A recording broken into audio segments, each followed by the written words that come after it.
Sejam bem-vindos a mais um episódio do Yo Voices, o podcast da Yo, e a gente está aqui hoje com o Klaus Riffel, CEO da Doc9, que vai contar um pouco mais pra gente da história dele, um baita do empreendedor. Então, obrigado primeiro, Klaus, por aceitar o convite, por estar aqui.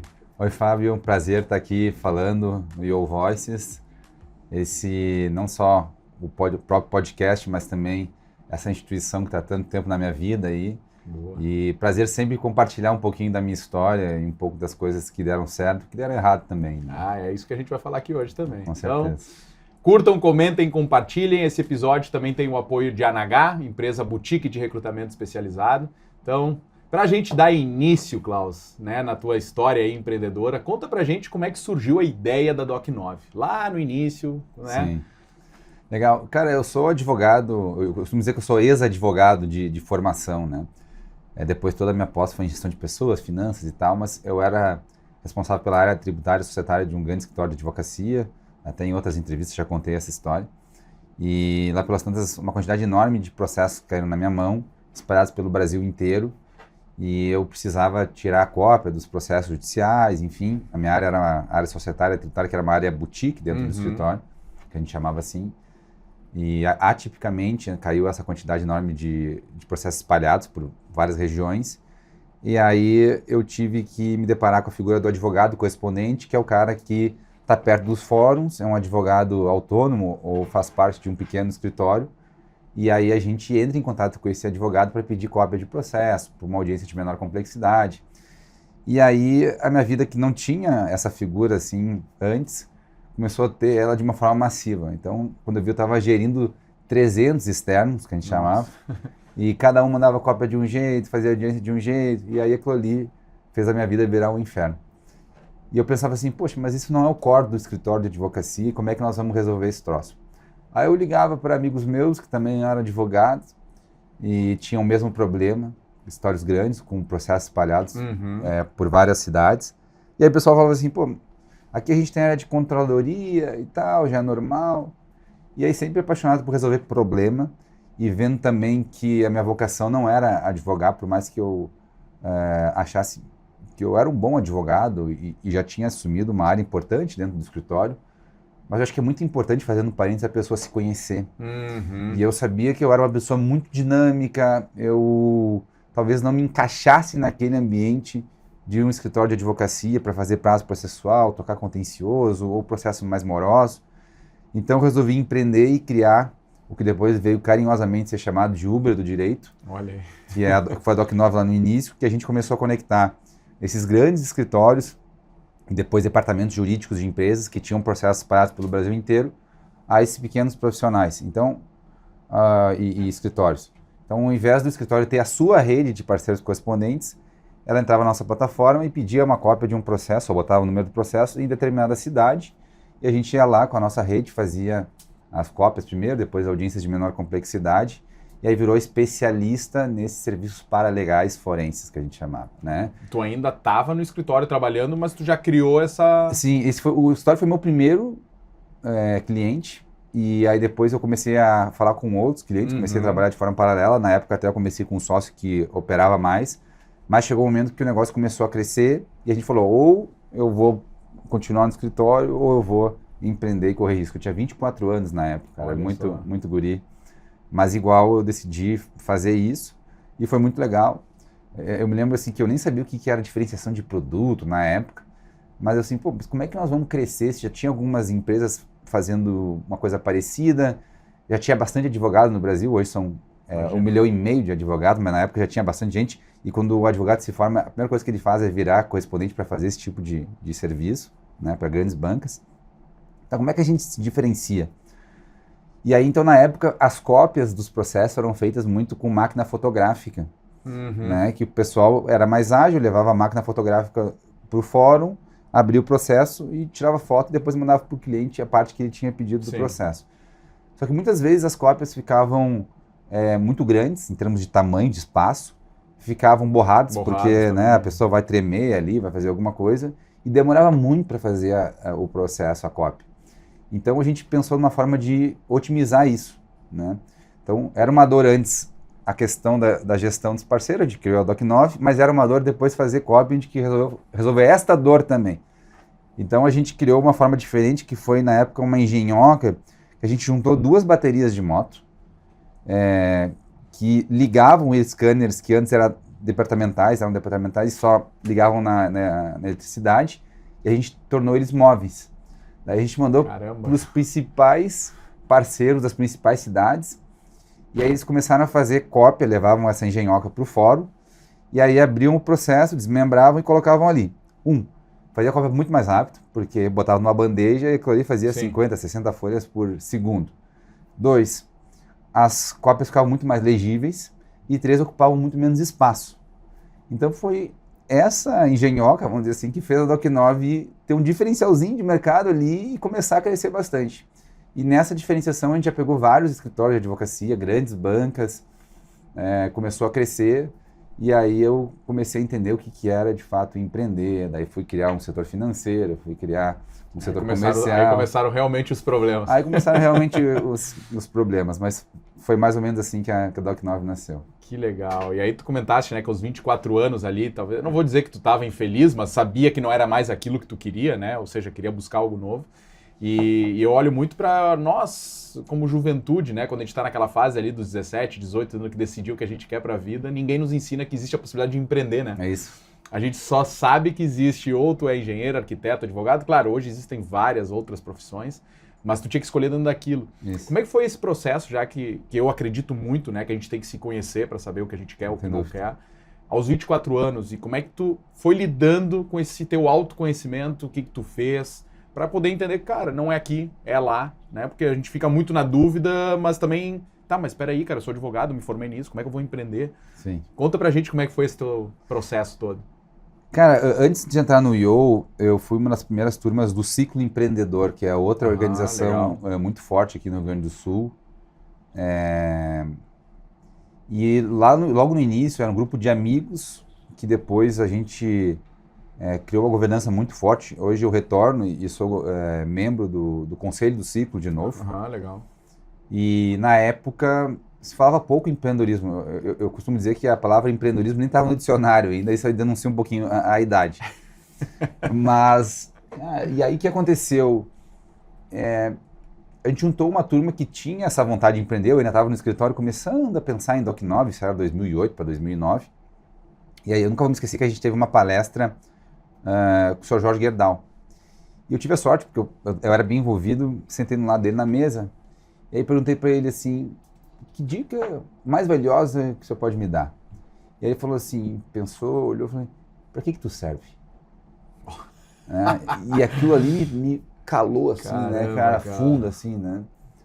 Porque às vezes a gente tenta se encaixar dentro de um estereótipo, dentro de uma caixinha, e porque o pai quer, a mãe quer, ou porque a sociedade diz que é assim, e a gente vai se adaptando àquela realidade e muitas vezes perde o nosso propósito, o nosso potencial por querer se encaixar em algo que não é a nossa praia. E aquilo ali me fez pensar bastante e foi ali que eu refleti sobre como eu era mais ansioso, como eu era um cara dinâmico, como eu queria ver as coisas acontecendo mais rápido. E nesse ambiente, não só no escritório que eu trabalhava, mas em outros ambientes de escritórios, a coisa ela é às vezes um pouco mais morosa, existe uma questão de relacionamento, né? Claro que dentro até da parte mais jurídica mesmo, que não é o meu caso, que acabou indo para uma parte mais de tecnologia e tal, depois eu vou contar, mas a gente tem o caso, inclusive da Tex Group, que teve aqui também, e falou, e eles conseguem empreender de uma forma diferente dentro do direito, né? Mas aquele ambiente como ele era, para mim, não fazia muito sentido, e aí foi um processo de autorreflexão e conhecimento. E aí eu estava falando, né, uma manhã dessas, num evento que a gente tem na Doc9, todo começo de mês, chamado Café com Klaus. Aí as pessoas que entram tomam um café virtual comigo, né, porque nem todas estão em Porto Alegre, para falar um pouquinho de passado, presente da Doc9, se aproximar, conhecer um pouquinho da cultura. Né? As pessoas saberem onde estão chegando. Exatamente, né? E ter esse contato mais próximo comigo. E aí hoje, justamente, eu falei sobre isso, que no início da minha trajetória, eu tinha uma vontade tão grande que ela chegava a me cegar de que as coisas sairiam exatamente da forma como eu imaginava. E eu sempre digo que existem duas tipos de estratégia. A estratégia deliberada, que a gente diz que a gente vai sair de um ponto e vai chegar no outro, e a estratégia emergente. A estratégia deliberada, 99% dos casos, ela não é concretizada, né? Eu digo em planos de ação, em estratégia, exato, de mais médio e longo prazo. E hoje o mundo é muito dinâmico, né? E então a estratégia segunda, que é a emergente, é aquela estratégia que a gente se adapta à realidade, às vezes para chegar no mesmo lugar, ou às vezes para chegar em outros lugares que podem ser, às vezes, até melhores. Só que eu me frustrava muito quando as coisas não saíam da forma exata como eu imaginava. Né? E eu acho que isso tem um pouco a ver com imaturidade, ainda muito novo. E aí foram várias as formas de eu tentar me desenvolver. Sempre lendo muito, fazendo alguns cursos importantes, trocando com outros jovens empreendedores, seja no Ciclo, depois no IO. Eu fiz muito tempo psicanálise também, para autoconhecimento. Fiz 13 anos deitado lá no divã. Nossa. Eu fiz 7. Muito exato. Bom. É muito bom, a pessoa se autoconhece e aí consegue entender algumas coisas relevantes que dá uma tranquilizada maior. E isso foi me acalmando e entendendo o contexto de tal forma que depois de algum tempo já na Doc9, como foi o caso da pandemia, em que a gente enfrentou algumas das maiores adversidades na história da empresa, por mais que fosse um momento muito complexo, eu já me sentia muito mais bem preparado emocionalmente para tocar a situação. Então, eu acho que o Klaus, enquanto pessoa, enquanto profissional, enquanto líder, se desenvolveu meio que junto com a Doc9, né? Legal. E isso teve um valor bastante grande para mim, e isso, de alguma forma, acho que acelerou em alguns aspectos, mas atrasou em outros o crescimento, porque a pessoa vai aprendendo junto, fazendo, né? Como eu disse, eu não vinha nessa área de gestão, mas foi algo muito rico e aprender que as coisas não vão sair da forma que tu imagina, mas que isso é o legal da coisa, talvez tenha sido a maior lição até aqui nessa jornada toda. Que legal. Sabe, agora tava te ouvindo falar e lembrei, quando eu entrei no IO, eu arrisco dizer que talvez tenha sido a primeira palestra que eu fui no IO, que deve ter uns 3 anos, foi no teu salão de festas. Quando tu começou a contar a história da Doc9, eu falei, cara, que legal, olha a sacada do cara e tal. E ali eu lembro de ter tido um grande aprendizado também, enfim, já conhecer também outros membros que estavam ali. Então legal. Foi muito legal. Agora, tu traz, né, o início de jornada como advogado, depois vai para o lado empreendedor e aí tu deu aquela pincelada dizendo, tive que aprender a fazer tantas outras coisas que eu nem sabia que tinha que fazer. Como é que tu foi te desenvolvendo nesse papel mais de empreendedor, né? De uma virada de chave de alguém operacional, né? Para um empreendedor que tem que ter uma visão lá na frente, negócio, cuidar de outras coisas, enfim. Como é que o Klaus vem se desenvolvendo ainda também, né? Legal. Eu falo bastante com a minha equipe que tudo na vida, para mim, é 80% transpiração e 20% inspiração. E aí eu vou citar um cara que eu acredito demais, que é o professor Jim Collins, pesquisador e autor de vários best-sellers, né? E tem em um deles, especificamente, que ele fala bastante sobre a paranoia produtiva. E o que significa isso? Quem quer se desenvolver de verdade, e aí, só fazendo um outro parênteses, eu acho que a gente tem alguns chapéus que a gente usa enquanto empreendedor. Tem o primeiro, o chapéu de sócio. Eu acho que o empreendedor membro de um quadro societário, né? Ele funda uma empresa, então ele tem esse chapéu de sócio, né? E ele tem também, muitas vezes, o chapéu de sócio e o chapéu de executivo. E eu sempre fui muito transparente comigo mesmo, sabendo separar esses dois papéis. Quando eu estou sozinho, o chapéu e o papel do Klaus sócio sempre questiona se o Klaus executivo é o melhor executivo para estar à frente da empresa naquele momento, enquanto CEO. E se eu achar que tem alguma coisa que não está bem, eu tenho que ser muito transparente. Então, no momento que eu achar... Tem muita gente contigo, né? Então, comigo, exato. Uma responsabilidade grande. A minha responsabilidade social, inclusive pelo legado que eu mesmo construí, e outras pessoas todas que fizeram e fazem parte da Doc9, eu tenho que ser muito transparente comigo para dizer, cara, será que eu sou a melhor pessoa para estar sentado nessa cadeira? Então eu me esforço todos os dias muito para responder essa pergunta que sim. Né? E isso me leva a ter uma paranoia produtiva do seguinte sentido: quais são todas as coisas que influenciam o meu mercado, que podem influenciar a minha empresa e que eu sei ou que sei que não sei. Né? Então hoje está vindo muita coisa nova por aí. E eu não estou falando de inteligência artificial, que para mim inteligência artificial já é velha. Sim. Né? Com a velocidade que as coisas mudam. Mas dentro da inteligência artificial, quais são as ramificações e as implicações disso para o meu negócio? O que eu sei que tem de novo e que eu não sei? E quanto que a minha paranoia produtiva me permite me desenvolver naquilo que é necessário para poder conduzir a Doc9 da melhor forma. Exemplo, a gente renasceu a partir de 2022, né? Eu tive a questão da pandemia, abateu sobre a Doc9 de uma forma ímpar. Por quê?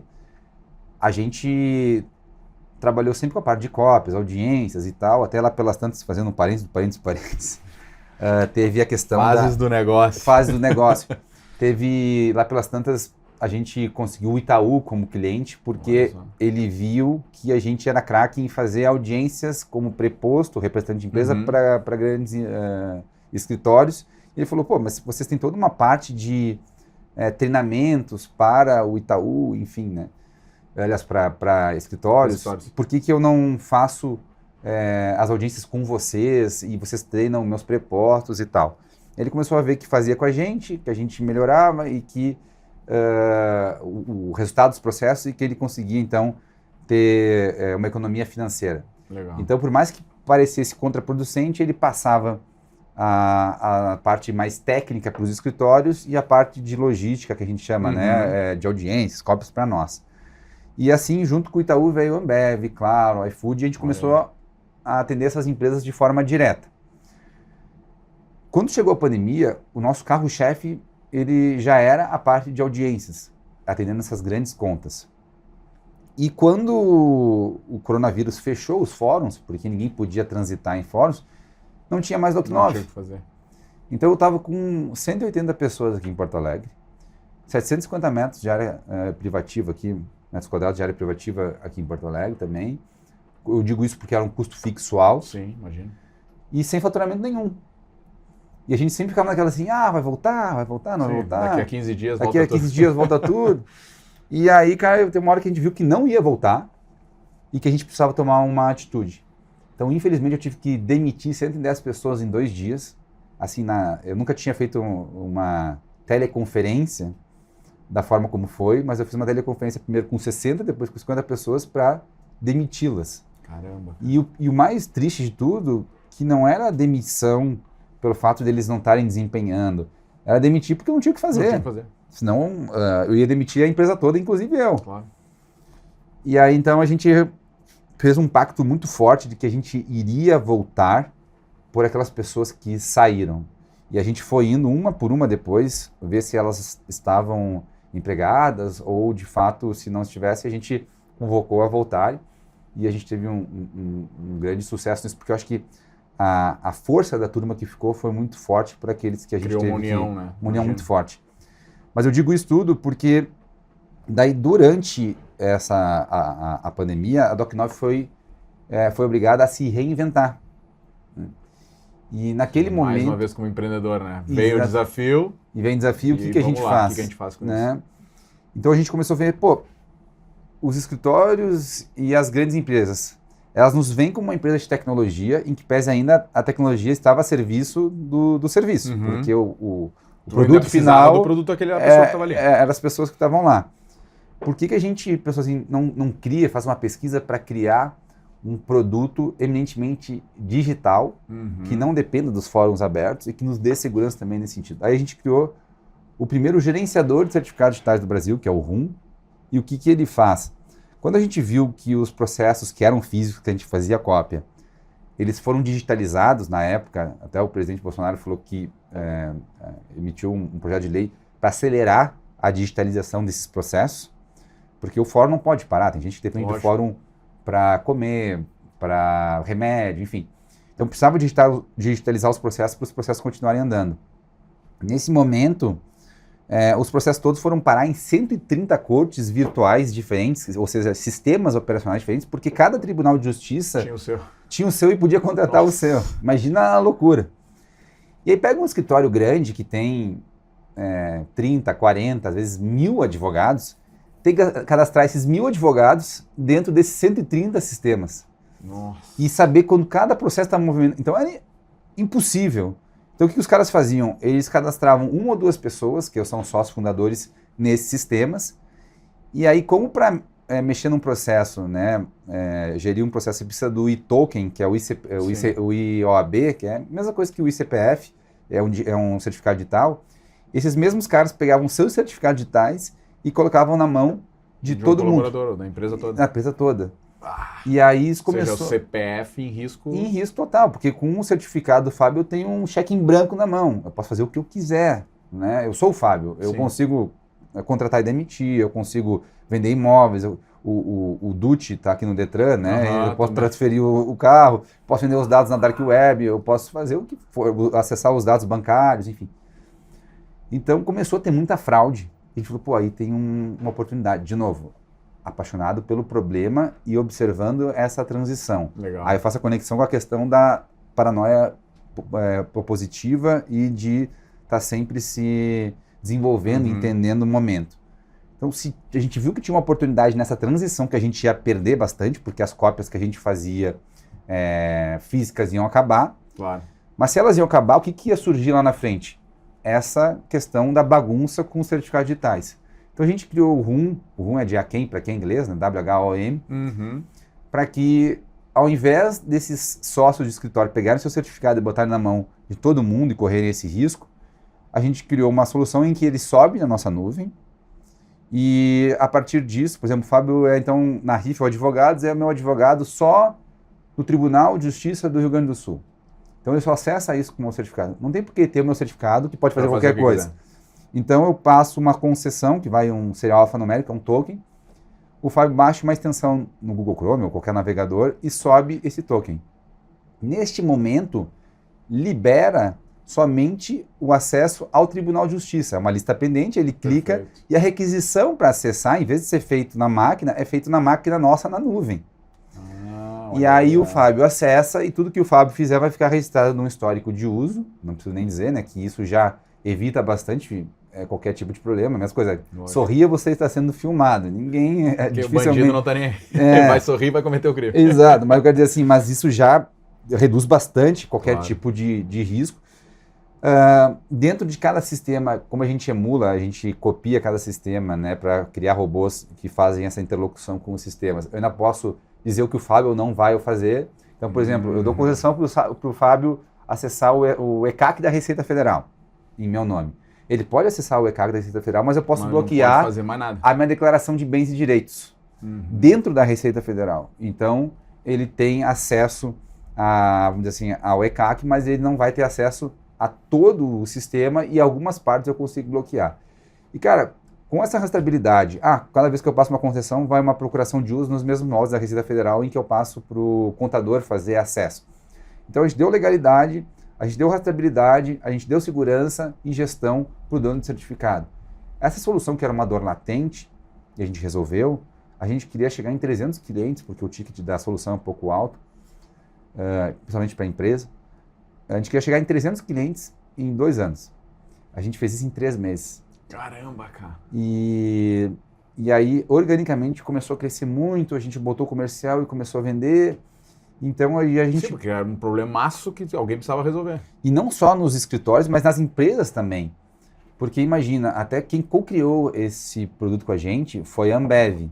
Né? Depois até a gente resolveu focar mais em escritório de advocacia, porque o tempo de captação do escritório de advocacia é mais rápido que uma empresa grande que tem toda a parte de compliance, assessment, enfim. Mas hoje, até fazendo parênteses, a gente está bem forte nesse modelo de aquisição de clientes, porque a gente já hoje está pronto no RUM também para esse tipo de cliente, crescendo bastante, inclusive. Boa. Mas, quando a gente criou com a Ambev, e eu posso falar essa história porque ela foi noticiada, uma pessoa que o diretor estatutário da Ambev é um cara muito caro, não? É ele que, a priori, precisava ficar fazendo emissão de guia, mas não é ele que faz porque Lógico. imagina, né? Então ele pega o certificado digital dele, assim como acontece nos escritórios, e coloca na mão da galera de tax, contábil e tudo mais. Então tem o mesmo exato problema. Lá pelas tantas, um dia alguém entrou na declaração de bens desse cara, no mercado da Receita Federal, imprimiu isso, circulou e foi uma situação super vexatória. Aí a Ambev falou assim, pô, queremos criar algo nesse sentido. E por obra divina, a gente estava bem na época de criar o RUM. Até na hora a gente falou, pô, temos isso, mas estava em fase de disputação, eles entenderam super, nos ajudaram a financiar, o que foi muito bom, porque a gente estava muito mal na época em termos de caixa, porque imagina, a gente ficou 4 meses parou tudo. segurando a folha e aluguel, enfim. E aí foi um novo respiro para nós, né? E aí a gente começou, junto com a Ambev também, com essa dor. Então, para escritórios e empresas, de uma forma geral, é uma dor que a gente resolve muito bem com o RUM. E depois do RUM veio junto, porque a gente criou essa camada de governança para pessoas físicas, a gente começou também a criar uma camada de governança para robôs, para inteligência artificial. Então a gente criou algumas soluções de inteligência artificial, uma voltada para o pequeno e médio escritório, que é o IT, né? E agora a gente está indo para grandes empresas para fazer toda a parte de estruturação de robôs, Legal. de redução de custo com a estruturação de processos, a partir dessa camada de governança e de segurança que é o RUM, e que permite acesso e leve trás de informação com sistemas jurídicos e também administrativos. Boa. Mas tudo isso para te dizer assim, cara, se não fosse essa paranoia produtiva, de estar sempre ligado no que está acontecendo, de não deixar a peteca cair e de sempre pensar, cara, qual é o próximo passo, o que eu preciso fazer, provavelmente a gente já teria ficado pelo caminho e eu já estaria provavelmente fazendo outra coisa. Caramba. Que história. Quero saber se contrataram todo mundo de volta, dos 110. A gente tentou, né? Muitos já estavam empregados, o que foi ótimo. Mas tem outras pessoas que estão comigo até hoje. Olha só, né? Que legal. E que estão super bem e crescendo cada vez mais na DOC, desde aquela época, antes da pandemia. Sim. Mas eu costumo dizer que a DOC 9, ela é outra, né? A gente veio com um modelo de negócio. Passar por isso e ser igual, né? E aí, então, eu digo que a gente, quando perguntam, quando é que a DOC 9 nasceu? De fato, ela nasceu lá em 2010, 2009 para 2010. Mas, de fato, mesmo a DOC 9, hoje, do jeito que ela a gente só tem 4 anos. Olha. Tá? Porque a gente meio que começou praticamente do zero, com uma outra pegada, com outros valores, com uma cultura completamente diferente. E aí é fácil, né? Para um empreendedor que nem eu, fica muito mais fácil porque já errou e acertou muito lá atrás. Quando a gente vai começar a coisa meio do zero, a gente meio que, vamos ver o que a gente já errou para não errar de novo. É impossível, a gente sempre vai errar, mas vai errar outras coisas. Vai errar em outras coisas, né? E aí...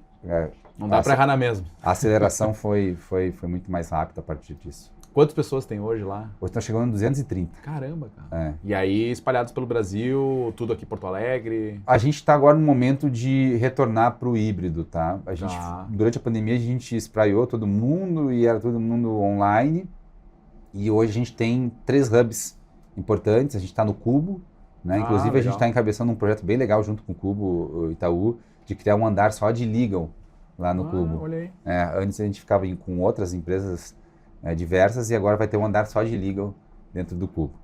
A gente está aqui também em Porto Alegre, num cowork ali na Flowwork, ali já estão quase 100 pessoas que tem ali, né? E também estamos com um hub em Curitiba, de uma empresa que a gente adquiriu nesse meio tempo, o pessoal do BLA, que é mais focado na parte de logística, então também temos algumas pessoas de forma geral ali nessas 3 cidades. Então quando a gente está contratando, a gente está sempre tentando contratar ali, porque a gente está fazendo agora uma volta, vamos dizer assim, para o modelo. Primeiro a gente fez 2x3, primeiro a gente fez uma vez na semana, depois fez 2, agora estamos indo para 3 vezes por semana, porque eu acredito muito no relacionamento como propagador da cultura, né? Então, eu estou lá, os meus sócios diretores também estão lá, né? A gente tem pessoas ainda, principalmente tecnologia, produto, em outras cidades, mas, por exemplo, atendimento agora, a gente contratou uma quantidade grande de pessoas para atender cliente, porque eu acho que principalmente para a parte daquelas áreas que tem uma interface e um relacionamento maior com o cliente, é muito importante que elas respirem, vivam a cultura da empresa para poder transparecer isso para o cliente. Então, essas pessoas todas estão trabalhando hoje com a gente aqui em Porto Alegre, até o atendimento de uma forma constante, então são 100% presencial. Agora, tu trouxe, né, vários aspectos, como é que tu falou, da produtividade, tem a paranoia produtiva. Paranoia produtiva, né? Eu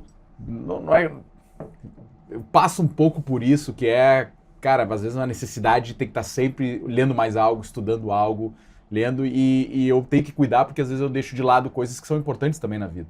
Queria te perguntar nesse sentido, né, pensando que, bom, tu tem família, amigos, vida pessoal, esporte, né, que eu sei que tu também gosta, como conciliar dentro da paranoia produtiva, né, parar para dizer, cara, eu também preciso dedicar tempo para isso. Como é que tu te organiza nesse sentido? Aqui são dois aspectos, e falei também nesse encontro que eu tive, a pergunta foi exatamente essa, do ponto de vista de equilíbrio entre vida pessoal e profissional.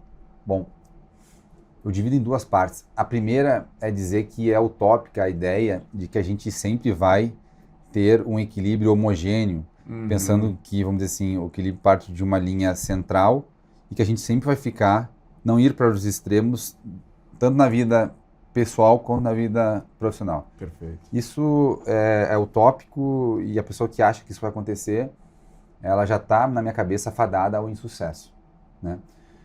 Por que eu digo isso? Porque é normal ter momentos e fases na vida em que a gente vai ter que estar nos extremos. Ninguém escolhe estar doente. Quando a gente está doente, a gente tem que cuidar para a vida, olhar para a vida pessoal, para o eixo pessoal. Então a gente vai ficar mais tempo aqui. Ninguém escolhe um familiar adoecer, ou a gente ter uma questão com um filho e tal, que a gente precisa dar mais atenção. Só que se a pessoa passar o tempo inteiro no lado pessoal, ela não vai, de alguma forma, evoluir.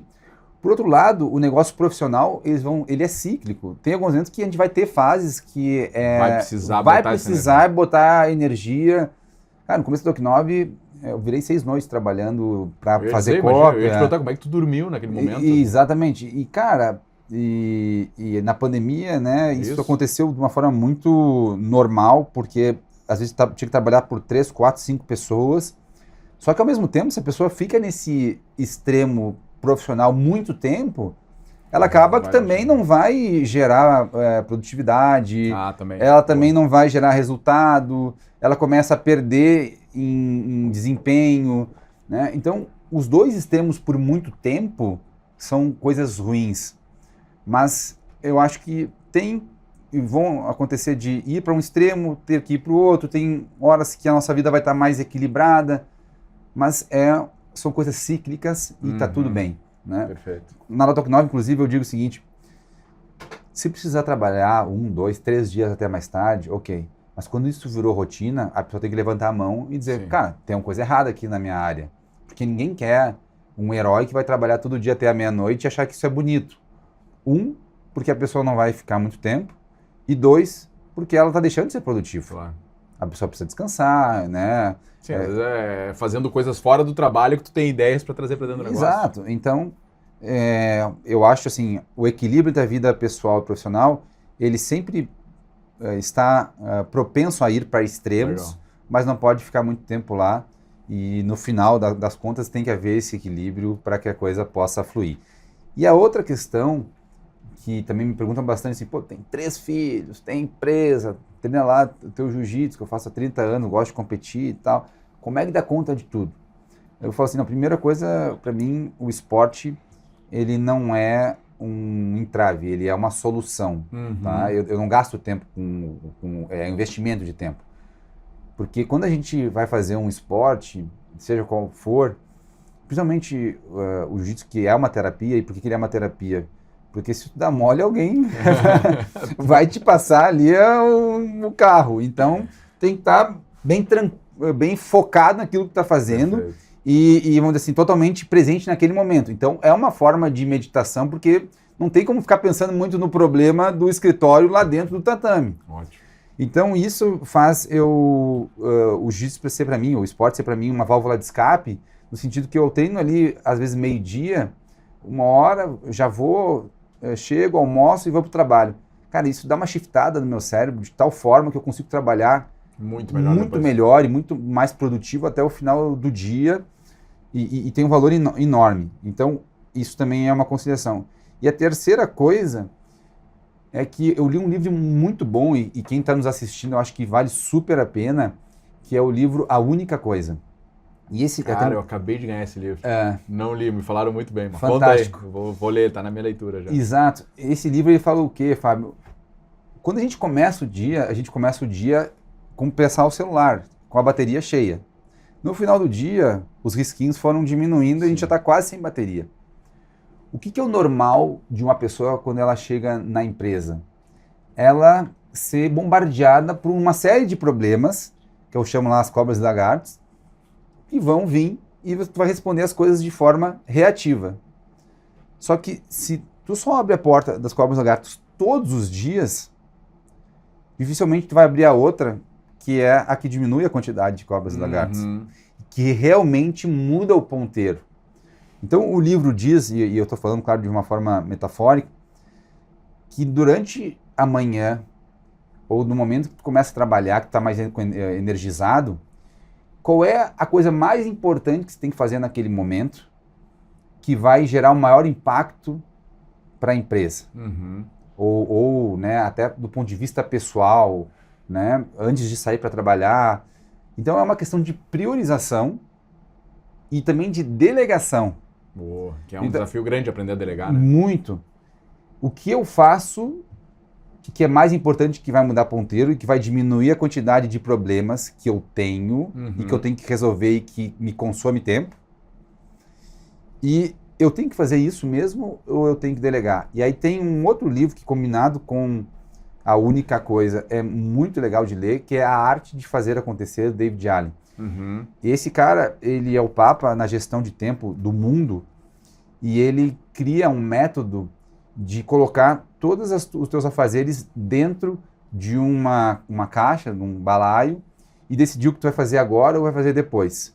E dentro das coisas que tu vai fazer agora rápidas, tu já mata, e as coisas mais importantes, e aí que vem a única coisa, tu decide qual é a tua única coisa, e vai fazendo ela, né? E se tu fizer ela neste momento, tu vai resolver a maior parte dos teus problemas e vai mexer o maior ponteiro possível. E claro que não existe só uma única coisa. No momento que a gente vence a única coisa, vai surgir a outra única coisa. Sim. E assim sucessivamente. Eu vi esses dias e falo bastante sobre um vídeo, um recorte que tem no Instagram de um colaborador da Apple falando do Steve Jobs, que ele era uma pessoa extremamente difícil, mas que ele era admirado por todo mundo porque ele tinha uma qualidade. Ele sabia definir a única coisa como ninguém. Olha só. Na vida, ele dizia, a gente tem uma série de coisas que são ruído, que são as cobras e lagartos, que às vezes nos impedem de fazer as coisas mais importantes, e o que é som. Ele falou, sound, né, que é a coisa mais importante. Normalmente ele sempre dizia o seguinte, o que são as 3 coisas, ou a mais importante, que eu preciso fazer nas próximas 48 horas? E é essas que eu vou fazer. Não quer dizer que eu não vou ter que fazer alguma coisa em termos de ruído, porque elas vão vir, não tem como. Mas eu tenho que garantir que essas coisas vão ser feitas. Porque é essas coisas que vão mudar o jogo. Tanto na vida pessoal, quanto na vida profissional. E essa coisa, inclusive, pode ser treinar outras pessoas para poder delegar e te tirar coisas que hoje só podem ser feitas a partir de ti, ou né, com a tua curadoria, enfim. Então isso é uma coisa que eu levo muito a sério do ponto de vista de desenvolvimento de pessoas, de priorização de tarefas e de gestão de tempo, seja na vida pessoal e seja na vida profissional também. Maravilhoso. Klaus, ciclo empreendedor, frase do nosso glorioso aí, Johan Peter, que inclusive está aqui o prêmio dele, Jorge Gerdau, aí atrás. Legal, muito Foi bom. um dos grandes ícones homenageados por nós no IO, num evento que agora teremos mais um agora em 2026. Legal. Mas me conta como o IO te ajudou, né? Lá no ciclo empreendedor te ajuda a definir um pouco mais a tua visão empreendedora. Como é que o IO tem te ajudado no Klaus hoje empreendedor? Eu fiz um outro curso agora, que eu fui para São Paulo, e o pessoal falou, comercialzão e tal. Eu costumo dizer o seguinte, tem outros empreendedores? Tem. Então é um curso que vai me agregar. Sim, tu já vai estar trocando com gente que está na mesma batida que a tua. A vida do empreendedor, bom, Fábio, tu sabe, né? É uma vida muito solitária às vezes.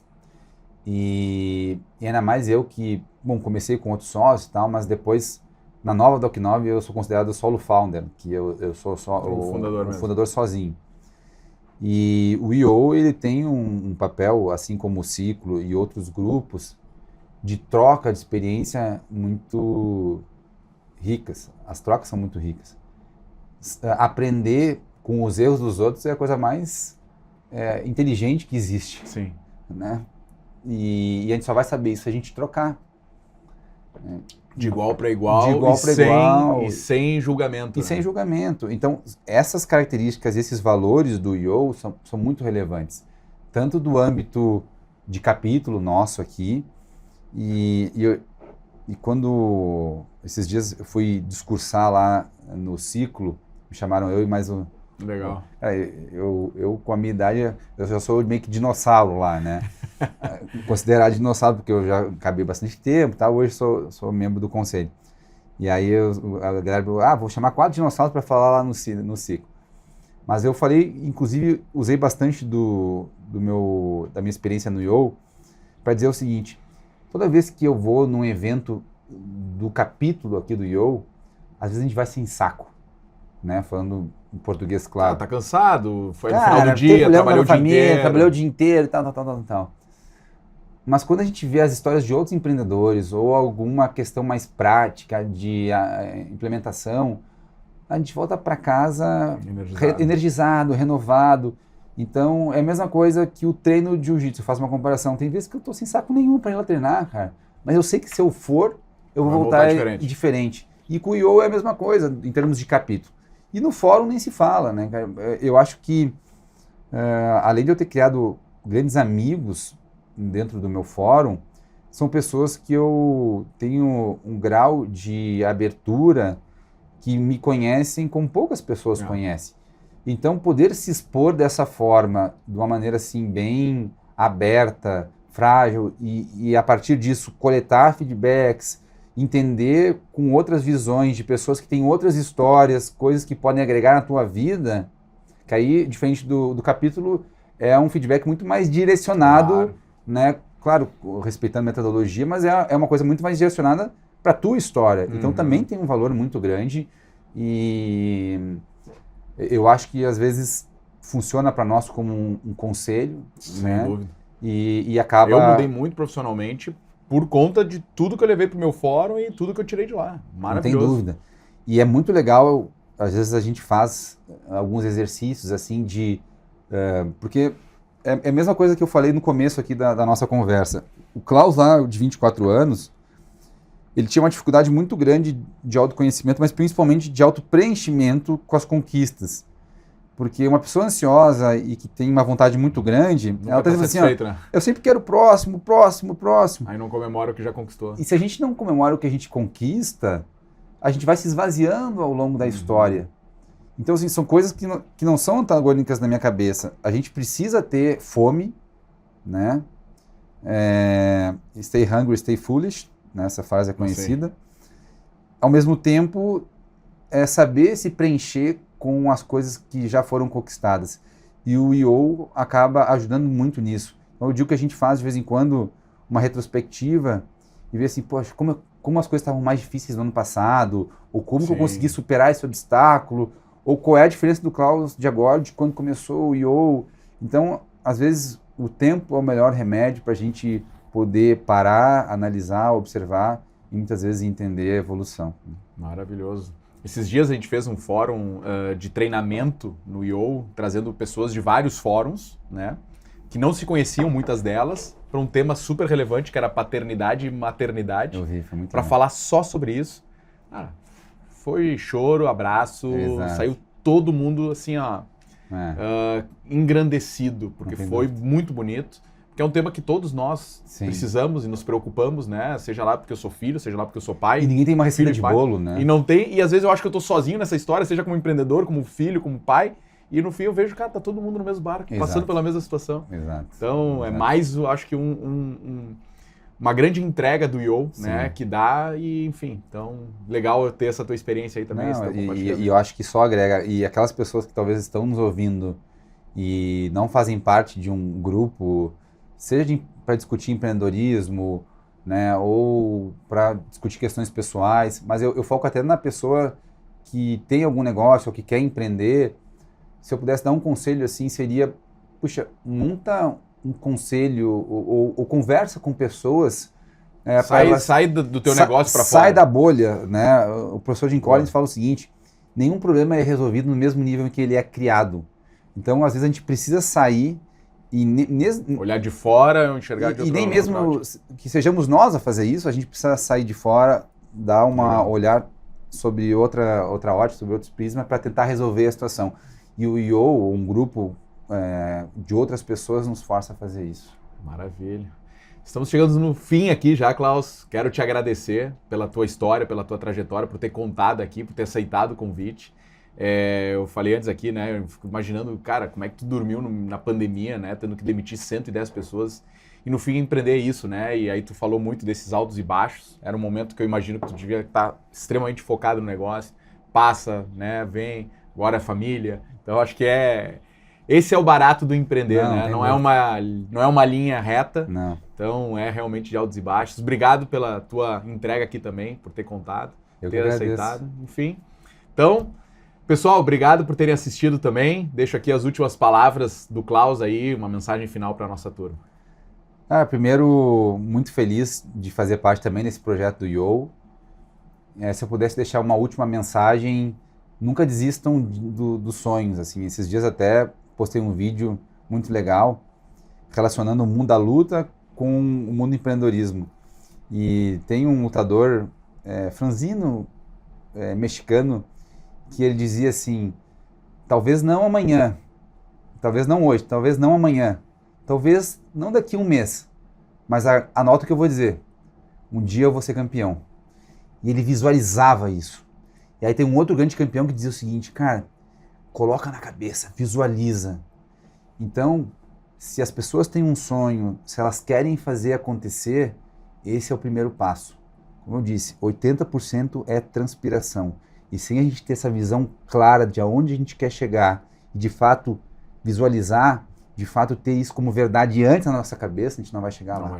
Então visualizem, busquem, que qualquer sonho ele pode se concretizar. Que fechamento, hein? Maravilhoso, cara. Gente, curtam, comentem, compartilhem. Mais uma vez, esse episódio tem também o apoio de ANH, empresa boutique de recrutamento especializado. Fiquem com a gente aí, até a próxima. Valeu!